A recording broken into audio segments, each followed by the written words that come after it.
Seja bem-vindo ao podcast do Inova Social. Eu sou Vitor Vasques e no episódio de hoje vamos falar sobre os desafios da transição elétrica no Brasil. Para isso eu conto com a presença de Ricardo Baitello, gerente de projetos do Instituto de Energia e Meio Ambiente, o IEMA.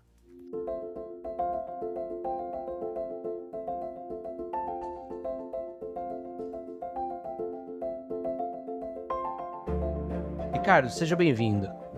Obrigado, Vitor, e todos que estão nos ouvindo. Para nós é um prazer ter esse espaço e poder falar desse tema que está super em alta. Ricardo, para a gente começar a nossa conversa, uma pergunta que eu sempre faço para todo convidado que passa pelo podcast do Inova Social é: quem é o Ricardo? Qual que é a sua trajetória até aqui? Certo. Eu sou engenheiro elétrico, me formei já há 22 anos, numa época em que eu tinha um interesse muito grande por meio ambiente, mas essa carreira, pelo menos na USP, ela não existia, né, de engenharia ambiental. Então eu fiz engenharia elétrica, mas com um olhar no planejamento. E aí no mestrado e no doutorado eu fui por esse caminho, né, do planejamento integrado de recursos, que é uma linha de pesquisa, que é um grupo, inclusive, na USP, né, que existe aí há basicamente 3 décadas, que olha para dimensões que esse setor elétrico não costuma olhar, né, que é a parte ambiental e social.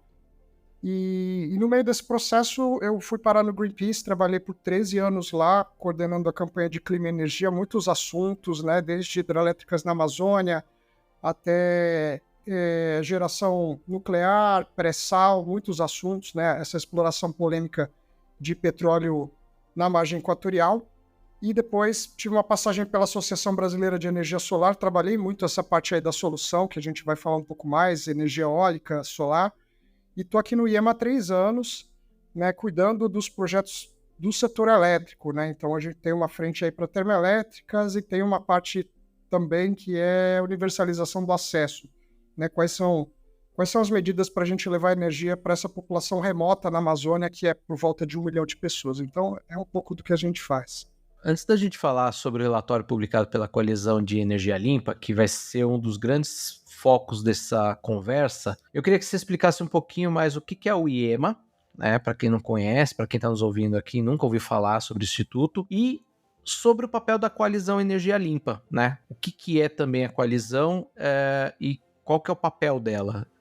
Bom, o IEMA, Instituto de Energia e Meio Ambiente, está completando 18 anos, né? É o que se chama de think tank lá fora, mas é um instituto de pesquisa que surgiu para lidar com uma agenda ambiental que não estava sendo coberta pela sociedade civil, que eram essencialmente os combustíveis fósseis. Mas o IEMA, na verdade, começou com outro vetor, né, de emissões na parte de energia, que é o setor de transportes. Então teve, na sua primeira metade aí de existência, um trabalho intensivo com transporte de carga, logística, mobilidade urbana e qualidade do ar, que continuam até hoje, né? Então esses são temas bastante fortes. Também nesse meio do caminho, né, o IEMA passou a desenvolver, ser uma parte importante do SEG, né, que é a plataforma de emissão, de estimativa de emissão de gases de efeito estufa, que é lançada anualmente.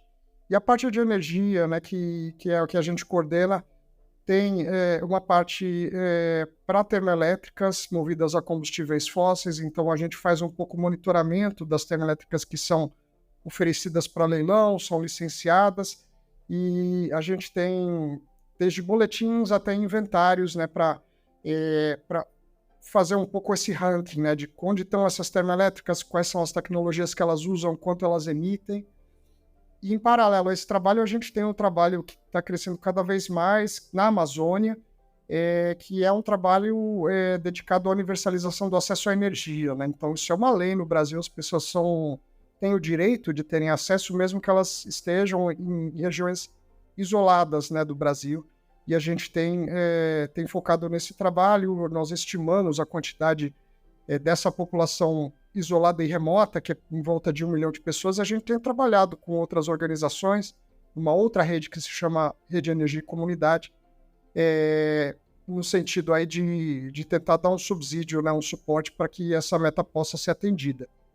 E aí, falando da coalizão, né, nós somos hoje 8 organizações da sociedade civil, a gente se juntou nas suas expertises diferentes, então a gente tem desde o IDEC, voltado para o custo da energia, né, Instituto de Defesa do Consumidor, até o Clima Info, muito dedicado à comunicação e engajamento sobre questões climáticas, o Araiara, que é uma organização que faz litigância, né, em relação a termoelétricas e leilões de blocos de petróleo, e nós com a questão da pesquisa. A gente tem também o INESC, né, que tem um trabalho forte sobre subsídios de combustíveis fósseis, o Polis, né, que tem uma vertente da tarifa social, e Coesos e o Observatório da Mineração completam aí a coalizão. E o nosso intuito é justamente fazer um trabalho de observação nessa expansão do gás, né? A gente vai ter tempo aí para falar por que essa expansão é prejudicial, e fazendo um posicionamento crítico nisso, e do outro lado, né, olhando para a solução, porque é necessário,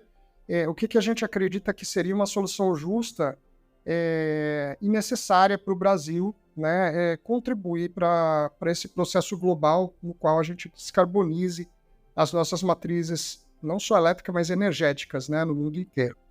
Ricardo, agora a gente falando sobre o relatório, né, o Regressão Energética. Ele aborda o papel do gás fóssil na matriz elétrica brasileira e quais são os seus impactos nessa justiça climática, né? Então eu queria que você falasse um pouquinho para quem está nos ouvindo, não leu o relatório, né? Muitos vão chegar aqui sem ler o relatório, a gente já lê, eu já li, você teve em toda essa concepção de uma forma ampla. Quais foram os principais achados do relatório? Esse relatório, né, o intuito dele foi realmente trazer uma radiografia sobre o status da indústria do gás natural para a geração de eletricidade.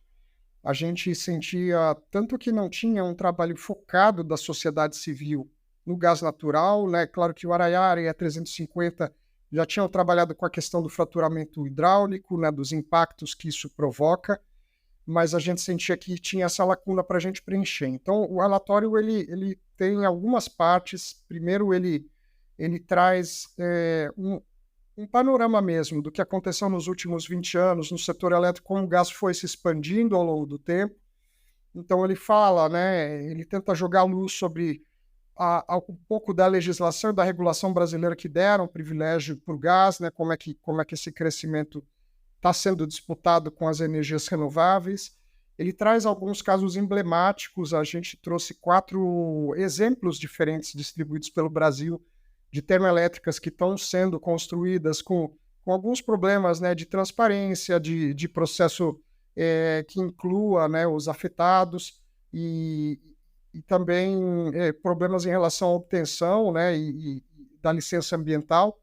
E, obviamente, os impactos ambientais, né? Alguns desses projetos com grandes potenciais impactos, tanto no uso da água, que uma termoelétrica usa, né, para o seu ciclo de refrigeração, quanto com as emissões causadas não só de gases de efeito estufa, mas de poluentes aéreos. Então, basicamente, o relatório traz isso, e ele traz o que nos interessa, que é o que a gente pleiteia, né? Que tipo de transição a gente deveria estar fazendo. Transição não só energética, né? Não só trocar uma fonte suja, poluente, fóssil por outras fontes limpas, mas que esse processo tenha a justiça ambiental, ele seja justo para todos aqueles afetados, não só para quem é afetado diretamente pela construção de uma térmica, mas para quem está na periferia das grandes cidades brasileiras e não tem os recursos, né, para adquirir, para pagar sua conta de luz e para pagar essa energia que é cada vez mais cara, principalmente por causa desses combustíveis fósseis. Então, essa é basicamente a receita aí do relatório. Ricardo, quando a gente fala de transição energética, fontes de energia, a gente está falando de meio ambiente. Eu falava aqui antes da gente começar, né? Esse podcast que a gente está fazendo hoje, ele me lembra muito a conversa que eu tive em setembro de 2023 com o professor Carlos Nobre, um dos, se não um dos principais, um dos grandes nomes da climatologia, da climatologia no Brasil. E a gente falava sobre a aceleração das mudanças climáticas, matriz elétrica do país, e a gente discutiu sobre esses impactos ambientais de uma forma mais ampla, né? E aqui eu queria fazer só um parênteses para quem está nos ouvindo. Todos os links dessa conversa, incluindo o relatório, estão na descrição desse episódio, tá?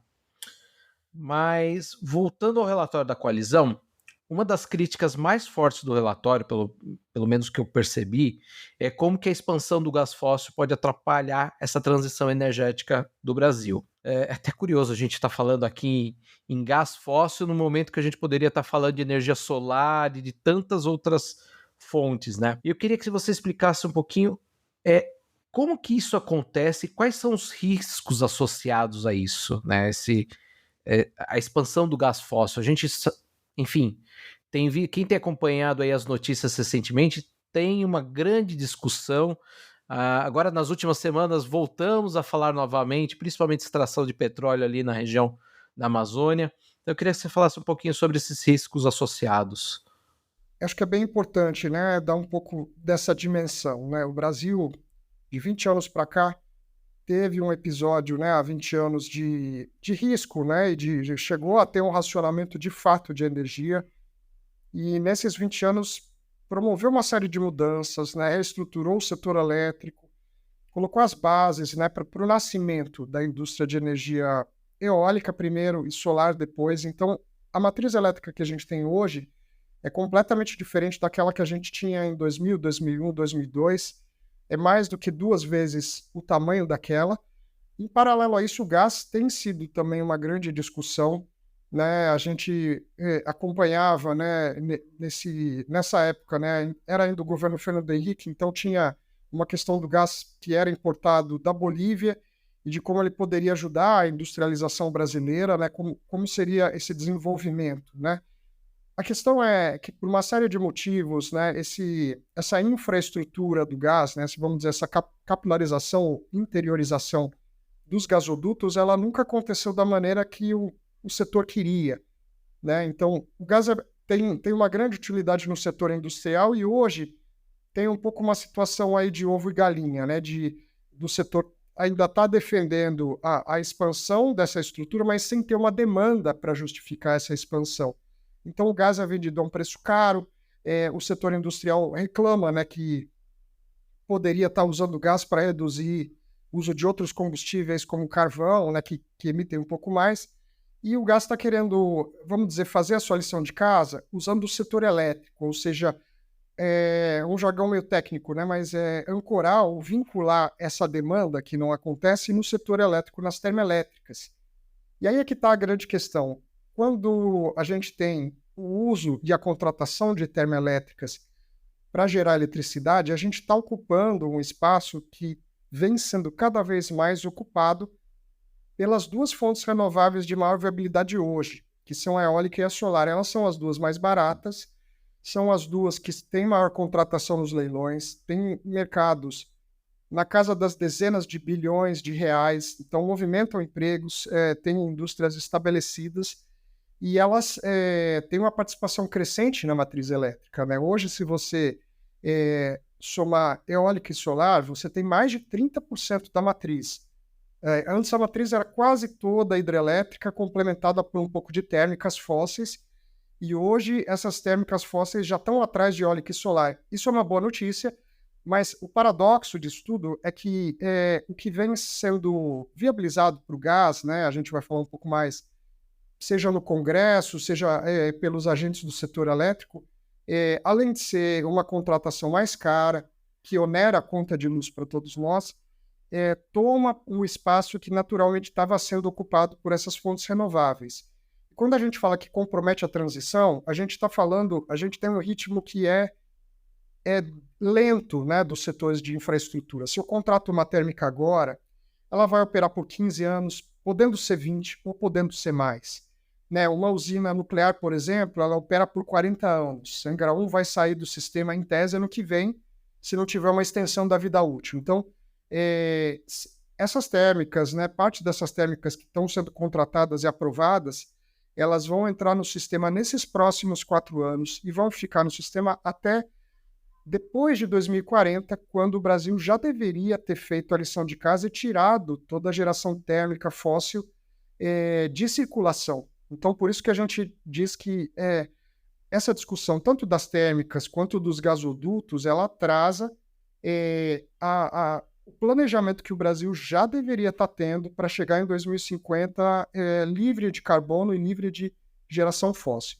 Basicamente, a gente está pensando em resolver uma solução presente, mas com uma coisa que só vai atender para o futuro, né? Exato, a gente está, de certa forma, hipotecando, né, os ativos que nós temos, a gente está jogando o problema para depois, sendo que, nesse caso, né, na atual conjuntura, a gente tem amplas alternativas energéticas que poderiam atender sem os impactos sociais e ambientais do gás e num custo mais barato.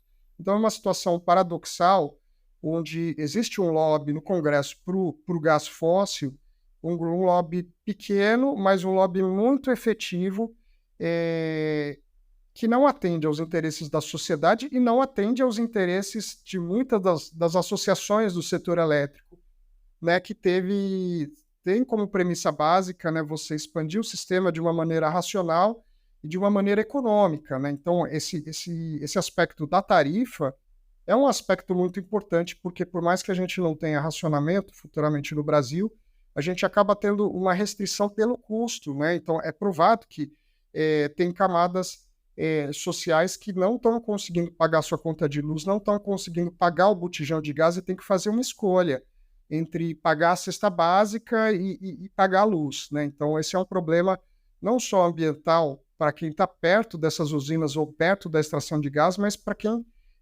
para os mais desfavorecidos, né, por todo o país.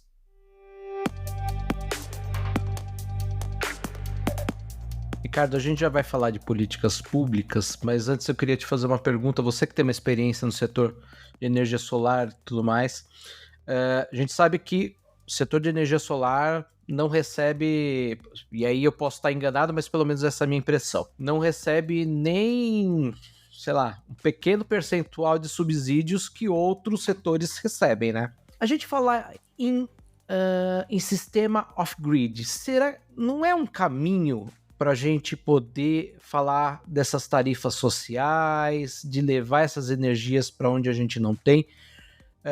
Tudo bem, a gente fala em São Paulo, a gente tem a discussão de incidência solar e tudo mais, mas quando a gente fala, por exemplo, em Nordeste, a incidência solar lá dá conta da brincadeira, não dá?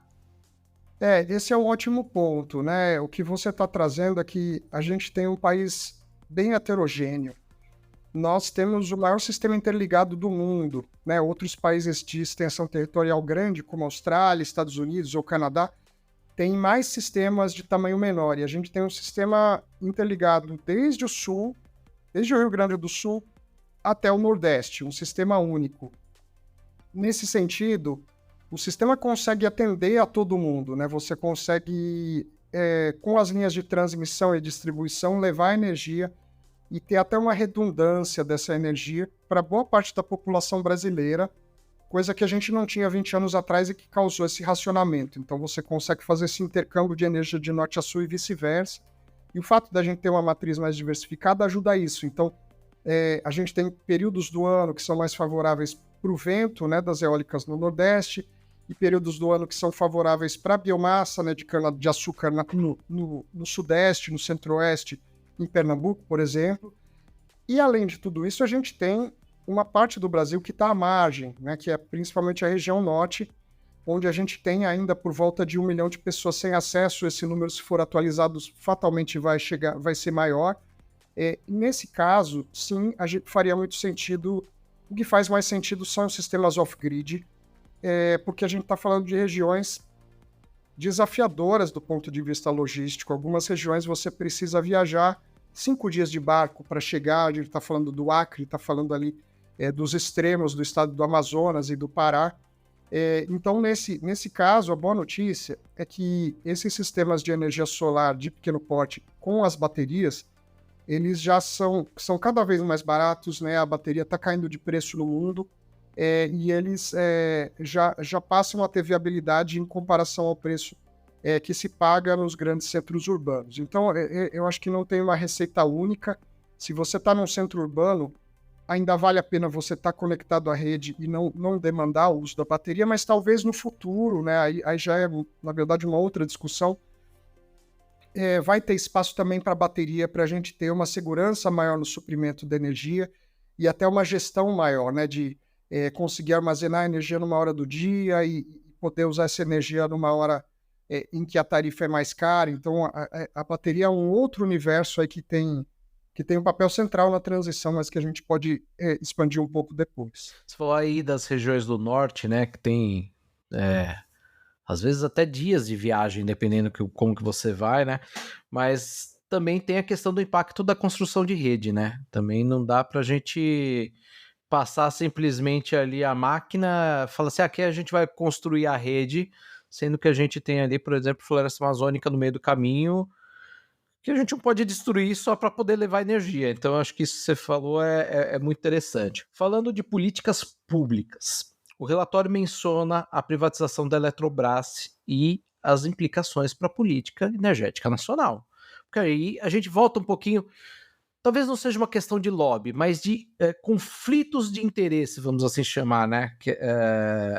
Não como é costumamente usada a palavra, mas a gente privatizou a Eletrobras, então tem um interesse ali, mas também eu sou da opinião que energia e alguns outros pontos a gente não privatiza porque são estratégicos por país, né? Então água se não privatiza. Eu queria que você falasse um pouquinho como que essa privatização ela influencia na expansão do gás fóssil, né? Por que é essa correlação? E o que significa essa privatização também para o país? Eu sei que quando a gente cai nessa discussão, entra muito a questão política, mas olhando o relatório, vocês fizeram alguns comentários muito racionais da gente olhar e falar assim, gente, é além da política, nós estamos falando de impacto social, ambiental.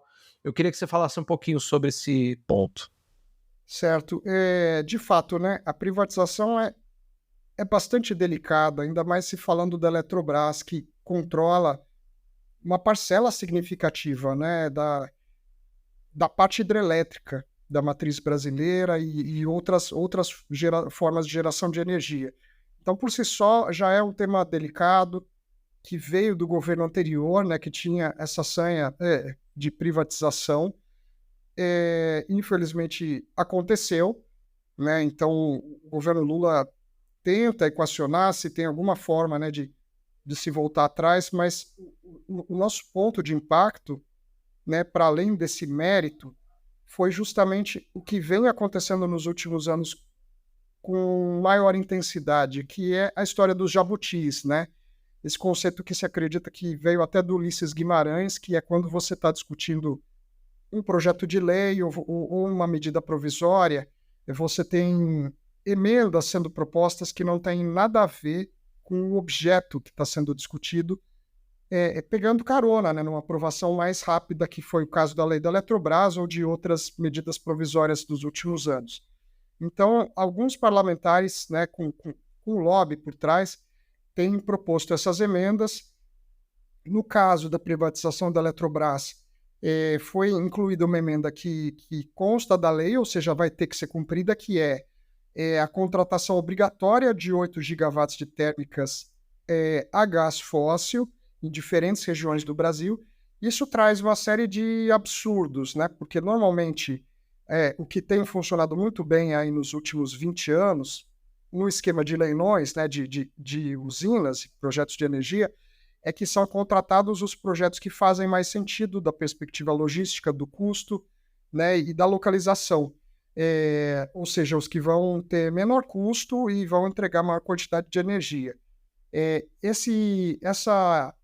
Essa emenda que foi aprovada, ela não traz nada disso, ela determina que o Brasil vai distribuir esses 8 gigawatts, né, em todas as regiões do Brasil e vai instalar essas usinas em locais sem infraestrutura do gás, que é exatamente a premissa contrária do que se faria normalmente, né? Você instalar uma usina onde tem infraestrutura, onde tem um insumo, né, o recurso energético perto, e colocaram justamente o contrário para depois viabilizar por outra lei a construção dos gasodutos, né? Então, se nota que foi uma medida feita para favorecer esse pequeno grupo aí de agentes, né, que tanto estaduais quanto, né, os detentores dessas termoelétricas, E outras questões, né? A contratação dessas usinas que operariam em tempo praticamente integral, quando na verdade as térmicas a gás elas funcionam de maneira emergencial no Brasil.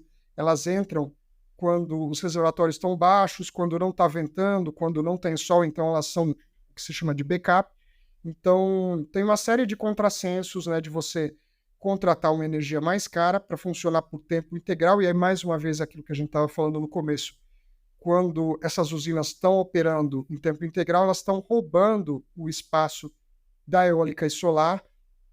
Isso já foi feito até em outro relatório do governo, uma simulação mostrando que se a gente tiver um superávit ou uma sobra de energia, quem vai desperdiçar energia nesse caso não são essas térmicas a gás que vão estar atreladas pela lei, e sim as eólicas e solares. Então, eu estou falando aqui de um impacto econômico, energia mais cara, estou falando de um impacto técnico, né, é ineficiente, e eu estou falando também da gente, né, além das emissões, né, que essas térmicas vão emitir, a gente calculou na vida útil delas, nesses 15 anos, elas vão emitir o total a 1 ano do setor de transportes no Brasil, né, e a questão da parte econômica também, né, ou seja, a gente vai estar pagando mais caro por essa energia que vai ser gerada. Você falou um ponto importante aqui. Tem um aspecto econômico, concordo, mas assim, muitas vezes é um efeito que tem. Mas quando a gente olha pelo aspecto técnico, eu lembro na aprovação dessa emenda que eu olhava isso e falava assim, gente, isso aqui é um dos maiores absurdos recentes. É que a gente estava também num momento que tinha outros absurdos acontecendo no país, mas era uma coisa que você falava assim, gente, existe um lobby aqui, porque não faz, olhando o aspecto técnico, não faz nenhum sentido, não tem nada que justifica a gente ter isso, né? Fazendo um exemplo aqui, um paralelo,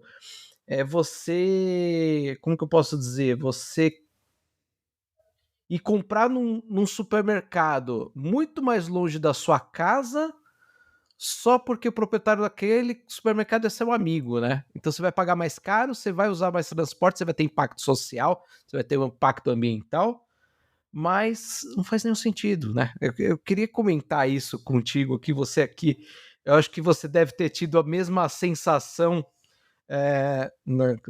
quando foi aprovada essa emenda, mas é um pouco de cair o cabelo, né, Ricardo? Sim, eu acho que você pontuou muito bem, né? Foi exatamente ali em julho de 2021. Esse foi o pior ano da pandemia, né? Então as sessões eram transmitidas online, a gente viu. É um assunto de difícil compreensão, porque ele estava sendo aprovado no Senado e dos 80 senadores, você tem um quórum baixíssimo, né, de senadores que são do setor, entendem o que estão fazendo.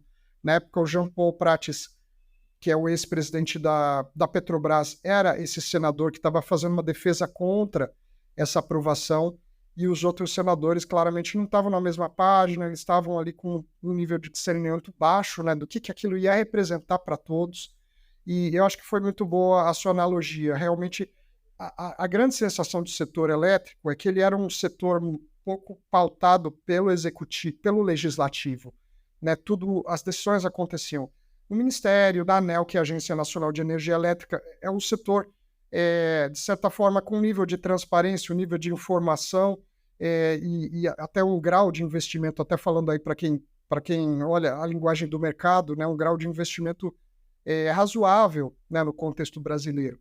Isso acaba pesando também esse lado, acaba pesando a reputação. Se você consegue ter uma virada de mesa no Congresso, e está tendo outra perspectiva, já que a gente está falando de política pública, né, de ter mais uma virada de mesa, outros contrabandos de jabutis em outros PLs de transição energética, o setor acaba caindo em descrédito, né? Então é um problema, além do social, do ambiental, do técnico, é um problema político também para todos nós. Ricardo, uma coisa que eu até falei antes da gente começar a gravar, que eu gostei muito do relatório, foi que vocês trouxeram recomendações concretas, né, para promover essa transição elétrica de uma forma que respeite a justiça climática. Eu queria que você comentasse um pouquinho alguma dessas recomendações, como que elas poderiam ser implementadas, porque, de novo, quando a gente fala de alguns aspectos que acabam entrando em políticas públicas e tudo mais, nos últimos anos a gente viu, né, uma divisão do país, então a gente tem muito achismo ou então muito levantar a bandeira do problema, mas não da solução. Então, fala um pouquinho sobre essas recomendações que vocês trouxeram no relatório. Tá, para nós, de fato, a gente fez questão de, como a gente se propõe a fazer um posicionamento crítico dessa expansão do gás, a gente fez questão de juntar as nossas expertises, né, e trazer essas recomendações. Então, a gente tem uma parte mais técnica e uma parte mais social. A parte técnica é quando a gente fala de expansão de renováveis, né? A grosso modo, a transição significa a expansão das fontes renováveis para a gente poder atender tanto ao crescimento, que o Brasil, né, lembrando que é uma economia ainda em desenvolvimento, ao lado da China, da Índia, né, e dos países do continente africano, do sul global, né, vamos dizer assim. Então, a gente tem a expansão das renováveis para atender a essa demanda reprimida de energia, para substituir as energias fósseis que vão ter que sair de circulação aí nos próximos 15, 20, 25 anos. E para isso tem um pacote, né, que é um pouco mais técnico, né, que é a gente ter uma discussão um pouco da modernização do setor, rever um pouco as regras de leilão para que a gente possa ter a expansão da fonte eólica e de solar, mas que a gente também consiga equacionar essas fontes que a gente chama de flexíveis ou intermitentes, como é que a gente tem um sistema que seja mais robusto e possa garantir que, mesmo nos momentos em que não está ventando, não está fazendo sol, a gente não vai precisar voltar para as energias fósseis para ter essa estabilidade, né? Que esse é o lado que a indústria do gás, a indústria do carvão argumentam, né? Que o Brasil não pode abrir mão dessas fontes, mas pode sim. Então, um pouco disso é a gente saber estrategicamente onde essas fontes vão estar sendo construídas. Então, como essa matriz é descentralizada, não só descentralizada, mas distribuída, né, por todo o país, qual é o papel da transmissão nisso? Qual é o papel das próprias hidrelétricas e das baterias, porque a gente vai precisar estocar energia em determinados momentos e devolver essa energia em outros. Então, isso é uma lição de casa, vamos dizer, da operação do sistema, do planejamento do sistema, né, de quais são uma grande revisão de regras, né, de cada fonte de energia. Quando uma fonte gera energia e a outra fonte para, né, qual seria o papel do operador nacional do sistema nisso tudo, né? Então, essa é uma parte, é a parte que eu comentei, que é mais técnica, né, do setor elétrico. A outra parte é a parte da participação social, né, da gente olhar para os que são impactados por esses projetos de energia, também projetos de energia eólica, e seguir parte do que já está previsto na lei, já está previsto pelos órgãos ambientais, mas outras partes que têm que ser reforçadas por outros órgãos, aí tanto do setor ambiental quanto do setor elétrico, que é dar os direitos a essas populações, esses pescadores, né, ou quilombolas, comunidades indígenas, né, que têm direito a participarem do processo, né, desde uma etapa anterior, e hoje o que a gente vê são eles sendo comunicados de processos que já têm as decisões tomadas. Então é uma metodologia muito desigual, frequentemente não é seguido a consulta prévia informada a esses povos. Quando a gente fala de indígenas, você teria que ter a tradução desse conteúdo, a deliberação desse conteúdo, né, para você chegar num resultado comum que contemple a todos. Tem uma questão da representatividade, né, porque esses povos, né, a gente comentou antes, eles são povos que estão mais à margem do sistema, são essas comunidades que têm um acesso precário ou nenhum acesso à energia, e são exatamente essas comunidades que estão sofrendo os impactos, né, seja de gasodutos, de hidrelétricas, de térmicas a gás. Então, é um pouco disso, né? A gente fala da transição energética, que é um desafio por si só, né? Como é que a gente vai fazer para triplicar as energias renováveis de agora até 2030, que foi o resultado aí da COP do ano passado em Dubai. Mas o desafio é maior, não é só a transição de um combustível para outro, mas uma transição que seja justa. Então, esse é um processo, vamos dizer, novo, que precisa acontecer. A gente precisa ter esse reforço seja de maneira legal, seja de maneira institucional. A gente tem hoje o Ministério de Povos Indígenas que pode ter uma participação central junto ao Ministério de Meio Ambiente, né, em garantir esses direitos. Então, é um pouco disso que a gente coloca em termos aí do que a gente entende de transição justa.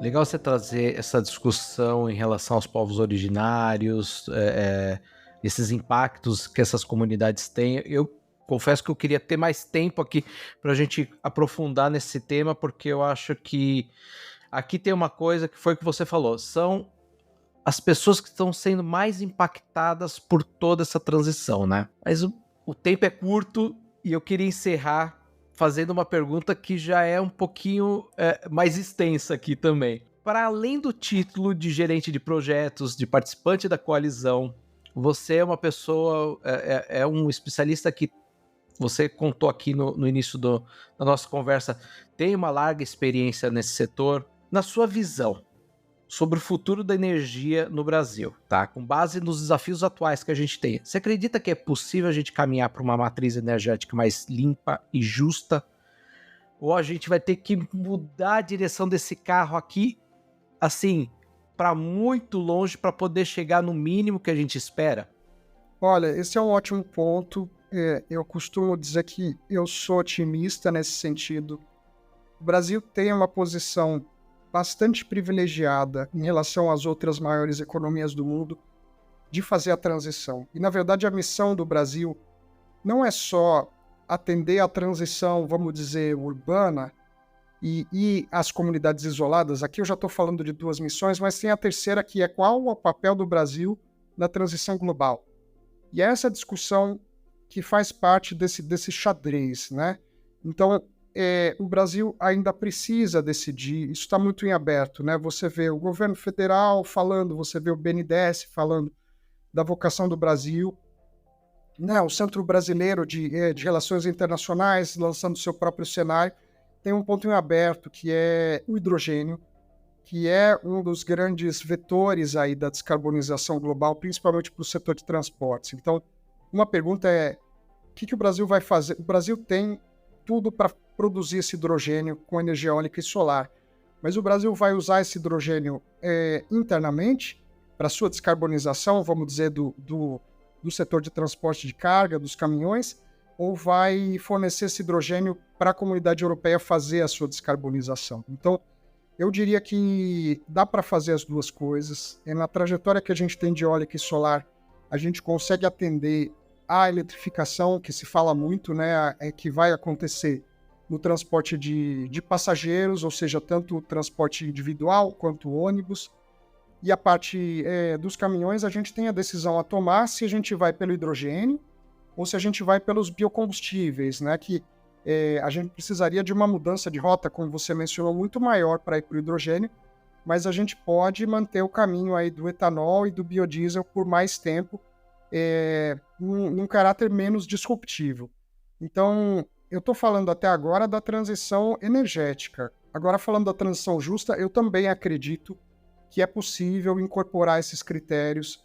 É claro que a gente, como coalizão, outros grupos, o próprio Observatório do Clima, né, que tem o Monitor 2045, que fala muito disso também, a gente vai ter que pressionar para que esses pontos sejam cumpridos, mas a gente está falando de direitos básicos, a gente não está falando de custo adicional nos projetos, de custo adicional, né, para o orçamento do governo. Então, a gente acredita que é plenamente possível conciliar esses dois fatores, é só ter uma mudança de paradigma do que está sendo feito antes para o que deve ser feito a partir de agora.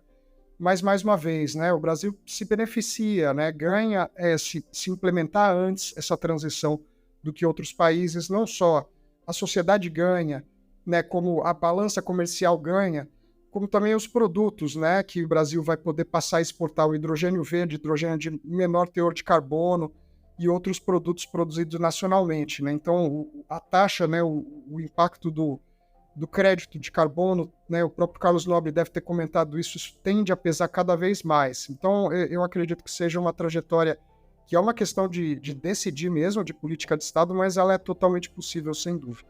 Ricardo, você puxou tantos fios aqui que eu adoraria ter mais 2, 3 horas para a gente ficar conversando aqui, mas eu queria te agradecer por essa conversa. Acho que é muito legal ver iniciativas como o da Coalizão, trazendo relatórios, propondo recomendações, como vocês fizeram. Queria agradecer o seu tempo aqui pela nossa conversa e a gente vai encerrando então esse episódio aí. Mais uma vez, muito obrigado. Obrigado, Vitor, todos que estão nos ouvindo. Para nós é um prazer poder tentar quebrar, né, um pouco esse tema que é bem árido, né, para a gente entender o que está em jogo e como todo mundo pode ser impactado e espero que futuramente favorecido, né? Ricardo, mais uma vez então, obrigado. E o ouvinte, a gente se vê no próximo episódio. Até lá, tchau!